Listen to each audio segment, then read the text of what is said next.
आश्चर्यचकित व्हाल. तुमचे जीवन आनंदाने भरून जाईल. ज्याची तुम्ही कधी अपेक्षा केली नसेल ते तुम्हाला मिळेल. तुमचा यावर विश्वास असेल तर आत्ताच व्हिडिओला लाईक करून चॅनलला सबस्क्राईब करा व असेच व्हिडिओ बघण्यासाठी कमेंटमध्ये श्री स्वामी समर्थ लिहायला विसरू नका. भाग्यवंत ठराल. मित्रांनो, दगडातून मूर्ती बनण्यासाठी दगडाला टाकीचे घाव सोसावे लागतात.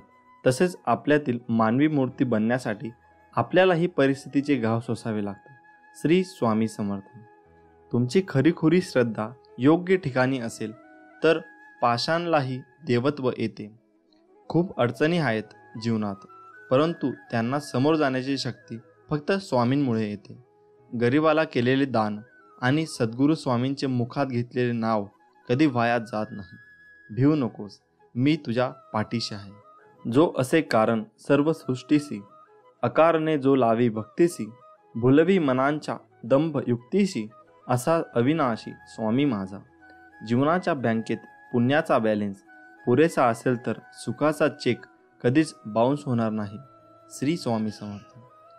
देवाला हे कधीच सांगू नका की तुमच्या अडचणी किती मोठ्या आहेत. त्या अडचणींना सांगा की तुमचा देव किती मोठा आहे.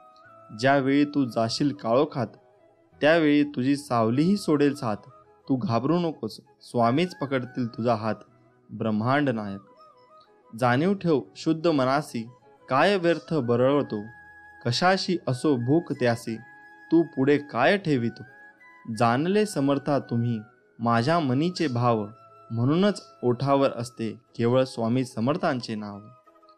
स्वामींची लीला अपरंपार आहे. फक्त मनापासून श्रद्धा आणि विश्वास ठेवा.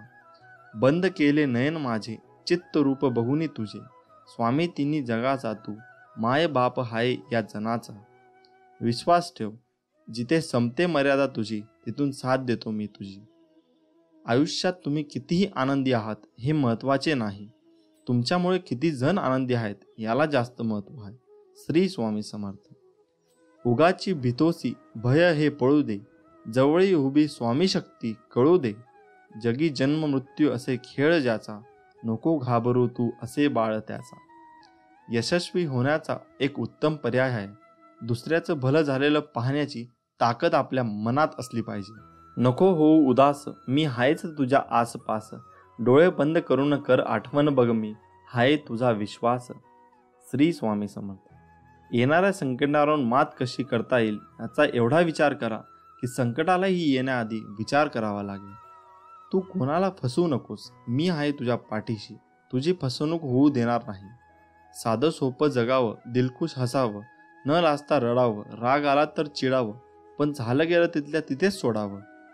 कितीही संकटे आली तरी स्वामींचा हात माझ्या खांद्यावर असावा आणि मृत्यूला जवळ करतानाही माझा देह माऊलींच्या मांडीवर असावा. मी शरीराने तुम्हाला दिसत नसलो तरी मी सदैव तुमच्या पाठीशी राहील. श्री स्वामी समर्थ. तू कर्मत फिक्र जो हुआ नहीं, मैं करूंगा वो जो तूने सोचा ही नहीं.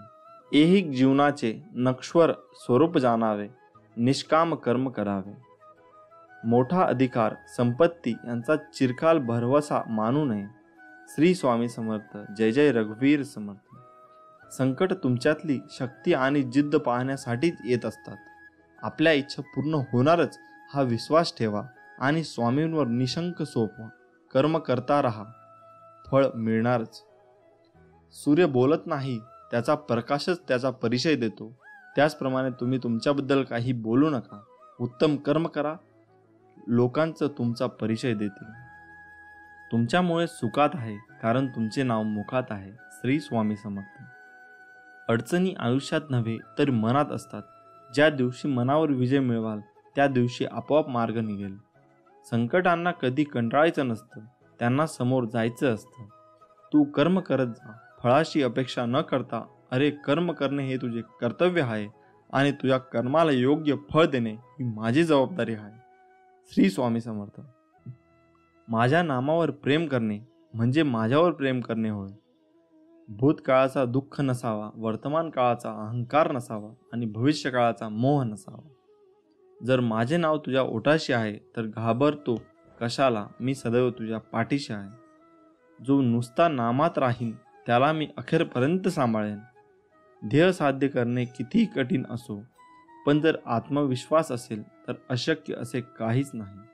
स्वामी माऊलींचा आधार असला की आयुष्यात कोणत्याही संकटाला सामोरे जाण्याचं बळ मिळतं आणि आशीर्वाद असला की कोणत्याही कार्यात विजय आपलाच होतो हा अनुभव येतो. जिद्द आणि स्वामींवरील भक्ती अशी ठेवायची की नशिबात नसलेल्या गोष्टी सुद्धा मिळाल्या पाहिजेत. ओगाची भितोसी भय हे पळू दे, जवळही उभी स्वामी शक्ती कळू दे. जगी जन्म मृत्यू असे खेळ ज्याचा, नको घाबरोस तू अरे बाळ त्याचा. शुद्ध अंतकरण ठेवून नाम घेतले तर भगवंताच्या कृपेचा अनुभव येईल. नामानेच अंतरंग शुद्ध बनते. मनामध्ये श्रद्धा आणि विश्वास असेल तर कोणतीही गोष्ट अशक्य नाही. जी झुंज तू खेळतो आहेस मनाशी, त्यात तुला मार्ग दाखवत असणार मी. भिवू नकोस, मी तुझ्या पाठीशी आहे. ध्येय साध्य करणे कितीही कठीण असो, पण जर आत्मविश्वास असेल अशक्य असे काहीच नाही. प्राण गेला तरीही दुसऱ्या जीवाची हिंसा करू नये. कोणी नाव ठेवली तर थांबायचं नसतं, आपण आपलं चांगलं काम करायचं असतं. तुझ्या अंतरम्यामध्ये आहे मी, तुला हरू देणार नाही. या कलियुगात तुला एकटे होऊ देणार नाही. वाईट वेळेत साथ सोडलेल्या लोकांकडे लक्ष देऊ नका, पण ज्याने वाईट वेळेत साथ देऊन चांगली वेळ आणून दिली त्यांचे मोल कधी विसरू नका. फक्त स्वतःचा विचार करणारे लोक फार थोड्या काळासाठी प्रगती करतात, पण जे सगळ्यांचा विचार करतात त्यांची प्रगती कायम होत राहते. सुख इतकेच द्या जेणेकरून अहंकार येणार नाही, आणि दुःख इतकेच द्या की देवावरील आस्था ओढू नये. जी झुंज तू खेळत आहेस मनाशी, त्यात तुला मार्ग दाखवणार राहणार आहे मी. भिवू नकोस, मी तुझ्या पाठीशी आहे. असं म्हणतात की काळजी करणारी माणसं मिळायला भाग्य लागतं, पण अशी माणसं आपल्याला मिळाली आहेत हे समजायला जास्त भाग्य लागतं. उपवास हा नेहमी अन्नाचाच का करावा? कधी कधी वाईट विचारांचाही करावा. कधीतरी उपवास अहंकाराचा करावा. कधी उपवास मीपणाचाही करावा. कोणाचीही त्यांच्या सध्याच्या परिस्थितीवरून खिल्ली उडू नये, कारण काळ इतका समर्थशाली आहे की तो एक सामान्य कोळशालाही हळूहळू हिरा बनवतो. आयुष्यात स्वामी आले, मन स्वामीमय झाले. मनाची भीती गेली, मन निशंक झाले. नमस्कार मित्रांनो, प्रत्येकाचे घर हे त्याच्या मनासारखे असायला हवे असे वाटते. प्रत्येकाला वाटते आपल्या घरात सुख, शांती, समृद्धी, सन्मानाने जगायला हवे. आपल्या घरात ऐश्वर्य प्राप्त होऊन आपले घर मस्त सुख समाधानाने हसून विनोदी असायला हवे. कधी कधी शेजाऱ्यांचे घर बांधून असे वाटते की त्यांच्या घरात एवढे भांडण का होत असेल, असे का वागत असतील, ते आपल्या घरात वाटत असेल. आणि तसेच जर आपल्या घरात झाले त्यावेळी आपल्याला खूप चिडचिड होते. घरात सारखी भांडणे होतात, कधी बायको तर कधी नवरा, तर कधी सासू सासरे, दीर जाव, तर कधी मुलांवर. आपल्या घरात चिडचिड व्हायला लागली तर आपल्याला शारीरिक आणि मानसिक त्रास होतो. घरात कोणी कोणाशी बोलत नाही, दिवसभर रागराग होतो. असे वाटते की कुठेतरी निघून जायला हवे. कशामुळे, कोणत्या कारणामुळे घरात कटकटी आणि भांडणे होतात राहतात याची कारण आपण अजूनही समजू शकलो नाही. त्यामागे काही वास्तुशास्त्र दोष असतो का? आपण घरात चांगले वागायला कमी पडतो असे मनात विचार करू लागतो. असे वाटते या कटकटी आणि भांडणांपासून खूप दूर निघून जायला हवे. पण त्यावर ते सोल्युशन नाही ना, त्यावर काही निवारण तर असेल ना. कोणत्या कारणामुळे असे होते ते आज आपण जाणून घेऊया. तुम्हाला येथे घरात खूप कटकटी, खूप भांडणे होत असतील तर घरगुती उपाय सांगणार आहोत. करून नक्की पहा. स्वामी समर्थ सर्व ठीक करतील ही भावना मनामध्ये ठेवा. घरात भांडणे होत असेल तर ते कसे थांबावे? हो, जर घरात भांडण होत असेल तर तुम्ही त्यावर शांत चित्ताने विचार करावा की नेमके कोणत्या कारणाने भांडण होत आहे. आणि भांडण होत असेल अशा वेळी तुम्ही समोरच्यालाही समजावे की तू का चुकतोय, कोणत्या कारणामुळे चुकले. उगाच वाद वाढू नये. त्यांना समजावून त्यावर सोल्युशन आहे कोणताही विचार हा शांत चित्ताने करावा असे समजावे. तसेच घरात सारखे भांडण होत असेल त्यावेळी असे वाटते कुठेतरी दूर निघून जावे, तर तसे करू नका. घरात वाद कधी कधी नकारात्मक ऊर्जेमुळे तसेच वास्तुदोषामुळे होतात. अशा वेळी काही तोडगे आहेत, ते आज तुम्हाला सांगणार आहोत. चला तर मग, घरात भांडणे व वाद होत असतील त्यावर कोणते तोडगे करायला हवेत?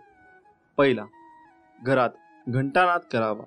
ज्यावेळी तुम्हाला वाटते की घरात सारखे भांडणे होतात, चिडचिड होते, अशा वेळी तुम्ही घरात जर संध्याकाळी देवाजवळ धूप दीप व घरात घंटानाद केला तर तुमच्या घरातील नकारात्मक ऊर्जा बाहेर निघून घरात सुख समृद्धी वाढेल. दुसरा, गंगाजल शिंपडावे. रोज सकाळी देवपूजा करावी. देवपूजा केल्यानंतर घरात धूप व गंगाजल शिंपडावे, म्हणजे तुमच्या घरात सुख समृद्धी वाढेल. तिसरा, घरात फ्रेश वाटेल असे फोटो लावावे. हो, आता तुम्ही म्हणाल की घरातील कटकटीचा आणि फोटोंचा काय संबंध आहे बरं? तर हो, घरात जर तुम्ही देवी देवतांचे फोटो एकमेकांसमोर असेल अशा वेळी गृहकलेश होतो. तसेच घरामध्ये महाभारत रामायण युद्धाचे असे फोटो असल्यास घरात कटकटी होऊ शकतात. अशा वेळी तुम्ही ते फोटो लावू नयेत. तसेच तुम्ही घरात वाघ, चित्ता, कोल्हा, सिंह अशा प्राण्यांचे फोटो लावू नयेत. तसेच तुम्ही घरात निसर्गाचे, फुलांचे असे मन फ्रेश करणारे फोटो लावावेत. बेडरूममध्ये राधाकृष्णाचा फोटो लावावे. राधाकृष्णाची जोडी तर आपल्याला माहीतच आहे, ते अतिशय गोड आणि सुख स्वभावी होते. जर तुमच्या घरात पती पत्नीमध्ये सारखे वाद होत असतील अशा वेळी जर तुमच्या बेडरूममध्ये तुम्ही राधाकृष्णांचा फोटो लावला तर तुम्हाला सुख समाधानकारक व नवरा बायकोमध्ये प्रेम वाढून वैवाहिक जीवनात भांडणे व कटकटी नष्ट होतील. घरात नटराजाच्या मूर्ती नसावी. अनेक जणांच्या घरात नटराजाची मूर्ती असते. नटराजाची मूर्ती म्हणजे शिवचा अवतार असतो. जसा शिव तांडव करतो तसेच घरात तांडव होतात, भांडणे होतात, कटकटी होतात. अशा वेळी तुम्ही घरात नटराजची मूर्ती नसावे. चौथा, बाथरूम किंवा टॉयलेटमधल्या खिडकीत वाटीमध्ये मिठाचे खडे ठेवावे. त्याने तुमच्या घरातील नकारात्मक ऊर्जा ही बाहेर येण्यास मदत मिळेल. हे मिठाचे खडे तुम्ही दर महिन्याला अमावस्या किंवा पौर्णिमेला बदलू शकता. त्याने तुमच्या घरातील कटकटी दूर होण्यास मदत मिळेल. पाचवे, सकाळ संध्याकाळ भक्तिगीते लावावेत. जर तुम्ही सकाळी उठल्यावर तुमच्या घरात भक्तिगीते व संध्याकाळी भक्तिगीते लावली तर तुमच्या झोपेतून उठल्यावर जे अशुद्ध विचार असतात ते बाहेर निघतात. तुमच्या मनात फ्रेश वातावरण निर्माण होते आणि घरात कटकटी, भांडणे होत नाही. तुमचे मन हे भक्तिगीतांवर राहते. सहावा, कापूर जाळावा. तुम्ही घरात संध्याकाळी व सकाळी कापूरदानीमध्ये कापूर जाळला तर तुमच्या घरात फ्रेश वातावरण राहील. तुमच्या घरात वास्तुदोष यामुळे जी नकारात्मक ऊर्जा असते ती बाहेर निघण्यास मदत मिळते व घरात सुख शांती समाधान राहते. तसेच आठवड्यातून एकदा गार्डनमध्ये किंवा मंदिरात किंवा बाहेर फिरायला जावे. जर बाहेर फिरायला जायला जमत नसेल तर संध्याकाळी रात्रीच्या वेळी तुम्ही 7 पावले फिरायला जावे. त्यामुळे घरातील लोकांचे मन हे चांगले होतात आणि भांडण व वाद होत नाही. तसेच घरात सगळ्यांनी मेडिटेशन करायला हवे, योग करायला हवे, म्हणजे हळूहळू तुमच्या मनातील चिडचिड ही कमी होत जाते. तसेच सगळ्यांनी सकाळी उठून ओमचा उच्चार करायला हवा. ओमचा उच्चार केल्यामुळे तुमच्या मनातील सगळी नकारात्मक ऊर्जा बाहेर पडते व ती बाहेर निघायला मदत होते. मित्रांनो, हे उपाय तुम्ही नक्कीच करून पहा, तुम्हाला खूप फरक जाणवेल. श्री स्वामी समर्थ. मित्रांनो, जीवनात शांती कोणाला नको असते. काही नोकरीमुळे, काही पैशाअभावी नाराज असतात. तुमच्या परिश्रमात कोणतीही कमतरता असू शकत नाही. मात्र काहीतरी वेगळेच अडथळा निर्माण होत असतील तर त्यांच्यावर काही उपाय करून तुम्ही सर्व समस्यांपासून मुक्त होऊ शकता. किचन हे फक्त स्वयंपाक करण्याची जागा नाही, तर तिथे अशा अनेक गोष्टी आहेत ज्यामुळे तुम्हाला आरोग्य तर मिळतेच, पण वास्तू आणि ज्योतिषशास्त्रातही त्यांचे विशेष महत्त्व आहे. लवंग ही यापैकी एक गोष्ट आहे. पूजेपासून मसाला म्हणूनही त्याचा वापर केला जातो. लवंग संदर्भात ज्योतिषशास्त्रात काही सोपे उपाय सांगण्यात आले आहेत, ज्यांचा उपयोग करून तुम्ही तुमची हॉबीज किंवा इतर समस्या दूर करू शकता.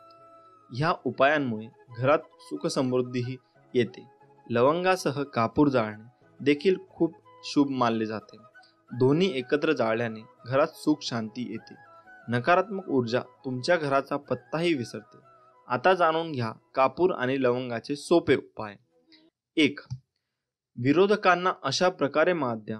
जर शत्रूंनी तुमचे जीवन हराम केले असेल तर मंगळवारी बजरंग बाण म्हणा. यानंतर 5 लवंगा कापूर जाळून हनुमंतांची पूजा करा. उरलेल्या राखेने कपाळावर तिलक लावावा. असे केल्याने शत्रू आपोआपच बाजूला होईल असा विश्वास आहे. 2. आर्थिक लाभ होईल. रात्री झोपण्यापूर्वी चांदीची वाटी घ्या, त्यात कापूर आणि लवंग एकत्र जाळून टाका. असे मानले जाते की यामुळे घरात पैशाची कमतरता नसते आणि तुम्हाला अचानक आर्थिक लाभ मिळू लागतो. दुसरा उपाय म्हणजे लाड कापड्यात 5 लवंगा आणि 5 कवड्या बांधा. धनाची देवी लक्ष्मीच्या पायावर ठेवा आणि घराच्या तिजोरीत ठेवा. यामुळे घरामध्ये समृद्धी राहते. 3. घरात सुख शांती नांदेल. रोज घरामध्ये कापूर जाळून त्याचा धूर संपूर्ण घरात करावा. यामुळे घरगुती कलह दूर होऊ शकतो. त्याचबरोबर कुटुंबातील समस्यामध्येही प्रेम टिकून राहते. आजारपण घरचा रस्ता विसरतात. घराच्या शांतीसाठी हा उपाय खूप प्रभावी मानला जातो. 4. नकारात्मक ऊर्जा दूर करा. एका वाडगा घ्या, त्यात 5 लवंगा, हिरवी वेलची आणि कपूर जाळून पूजा स्नानासह घरभर दाखवा. त्यामुळे सर्व नकारात्मकता दूर होते. यासोबतच हवेतील विषाणूही नष्ट होतात आणि आजार होण्याची शक्यताही कमी होते. हे काम आठवड्यातून किमान 2दा करा. नमस्कार मित्रांनो, तुम्हीच. बस झाला आता. खूप झालं त्यांच्यासाठी रडणं बसणं, त्यांची वाट बघणं, स्वतःला त्रास करून घेणं. त्यांना खरंच जर तुमची एवढी काळजी असती ना, तर त्यांनी विचारपूस तरी केली असती. खऱ्या आयुष्यात या आता. रिॲलिटीला सामोरं जा. जेवढं दिसतं तेवढं सगळं सोपं नसणार आहे. तुम्हाला अजून स्ट्रॉंग व्हायचं आहे. आतून स्वतःला खंबीर बनवायचे. फक्त जर तुम्ही ठरवलं तर. चला यार, जास्त विचार करू नका. तुमच्या डोक्यात आता खूप विचार चालू असतील की काय करू, कसं होईल, मला जमेल ना, सगळं ठीक होईल ना. तर हे विचार पहिले काढून टाका, कारण सगळं 1 नंबर होणार आहे. तुम्ही सुरुवात करा, कसलाच विचार न करता, आणि कामाला लागा. तुला तुझे स्वप्न पूर्ण करायचे आहेत. तुला काही कठोर निर्णय घ्यावे लागतात. लोकांच्या भरोश्यावर राहू नका. सगळे बिझी आहेत. लोकांकडून अपेक्षा करणं बंद करा, कारण कोणी इथे तुमच्या अपेक्षा पूर्ण करण्यासाठी नाही आला आहे. लोक मोठी अशीच होत नाहीत. त्याग, दुःख सहन करावं लागतं. तुम्ही तयार आहात ना? प्रॉब्लेम कधी संपणार नाहीत लाईफमधले. त्यासोबतच जगणं शिकून घ्या. दुःख येतील, संकट येतील, वाईट परिस्थिती येईल. हे सगळं तुमच्या हातात नसेल, पण तुम्ही या सगळ्यांना कसं सामोरे जाता हे तुमच्या हातात आहे. असे खूप लोक भेटतील तुम्हाला जे विनाकारण तुमचा तिरस्कार करतील, तुम्हाला कमी लेखतील, तुम्हाला वेडे समजतील. समजू द्या, काही फरक पडत नाही ते बोलल्याने. तुम्ही मोठे किंवा छोटे होत नाहीत आणि तुम्हाला माहीत आहे ना तुम्ही कसे आहात ते. मग बस झालं. इग्नोर करायचे आणि आपोआप शांत होतील. तुमच्या लाईफमध्ये आलेली प्रत्येक व्यक्ती हे वेगळे असेल. आपण जसे आहोत तसे तेही असतील अशी अपेक्षा करू नका. ते जसे आहेत तसे त्यांना ॲक्सेप्ट करा. लोक तेव्हा शिकतात जेव्हा 2 वेगळी माणसं एकत्र येतात. मग ते स्वभावानं असो किंवा विचारानं. होईल सगळं ठीक. तुमच्या लाईफमध्ये जे प्रॉब्लेम आहेत ते फक्त काही वेळेसाठी असतात. थोडा वेळ लागतो, पण त्याचं उत्तर मिळेल तुम्हाला. ज्यांनी तुम्हाला फसवलं त्यांना पण शिक्षा भेटते. तुम्ही काही करू नका, कारण तुम्ही आणि ते वेगळे आहात.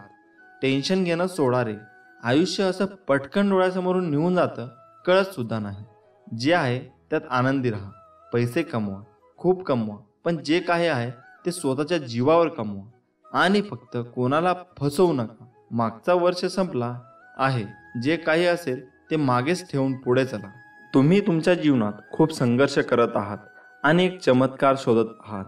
स्वामी काही करू शकतात, पण कधी कधी असे वाटते का ते ऐकत नाहीत. स्वामी तुम्हाला बरे करण्यासाठी खूप वेळ घेत आहे असे तुम्हाला वाटते का? तर मग स्वामींचा हा संदेश तुम्ही शेवटपर्यंत नक्की वाचा. स्वामी माऊली वरचा अजून विश्वास वाढेल. स्वामी माऊली म्हणतात, तुमच्या अंतरात्म्यात आहे मी, तुला हरू देणार नाही. या कलियुगात तुला एकटे सोडणार नाही. मी सर्वत्र आहे. मी चराचरात व्यापून आहे. मी वारा, मी पाणी आहे. आकाशही मीच आहे. गगापुरात मी आहे. ध्रुवावर, कैलासावर आणि गरुडावरही मीच आहे. मी कुठेही गेलेलो नाही. भिवू नकोस. मी सदैव तुझ्या पाठीशी आहे. आपल्याला दुःख देणारे जगात कमी नाहीत. हे जितकं सत्य आहे तितकंच सत्य हेही आहे की आपल्याला आईच्या मायेने जवळ घेणारे स्वामींशिवाय कोणीही नाही. ज्यावेळी तू जाशील काळोखात त्यावेळी तुझी सावलीही सोडेल साथ. तू घाबरू नकोस, स्वामी पकडतील तुझा हात. ब्रह्मांड नायक जाणलेले समर्था तुम्ही माझ्या मनीचे भाव, म्हणूनच ओठावर असते केवळ स्वामी समर्थांचे नाव. बंद केले नयन माझे चित्तरूप बघुनी तुझे, स्वामी तिन्ही जगाचा तू माय बाप आहे या जनाचा. श्री स्वामी समर्थ. स्वामींची लीला अपरंपार आहे. फक्त मनापासून श्रद्धा आणि विश्वास ठेवा.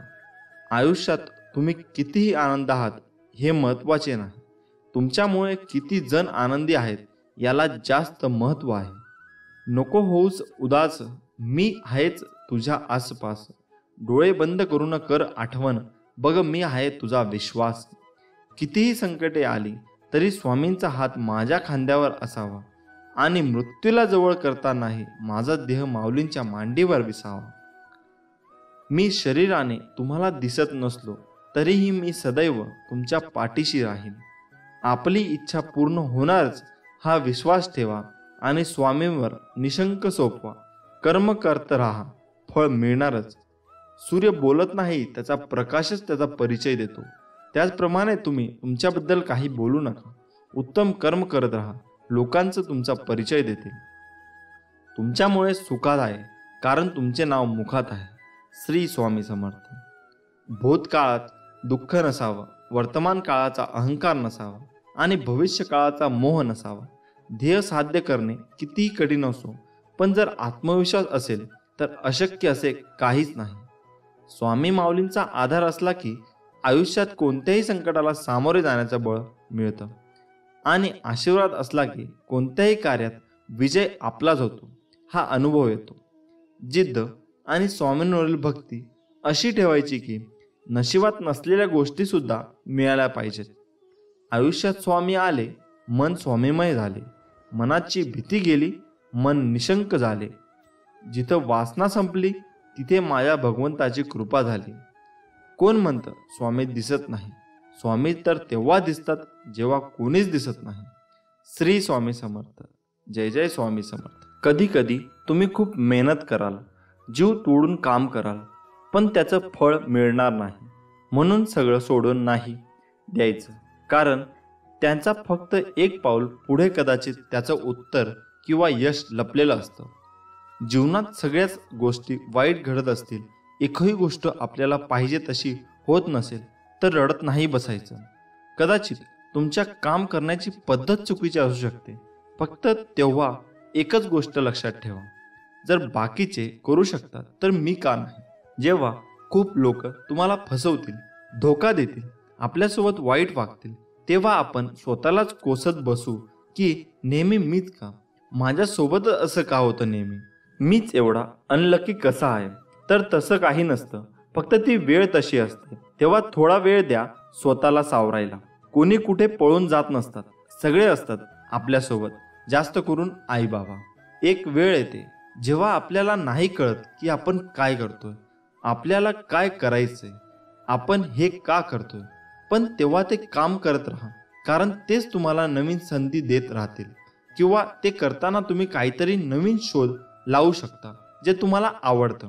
कधी कधी वाटेल की सगळं सोडून कुठेतरी निघून जावं. वाईट विचार येतील डोक्यात की स्वतःला संपवावं, कोणाला तरी फसवावं, जसं लोकांनी आपल्याला फसवलं.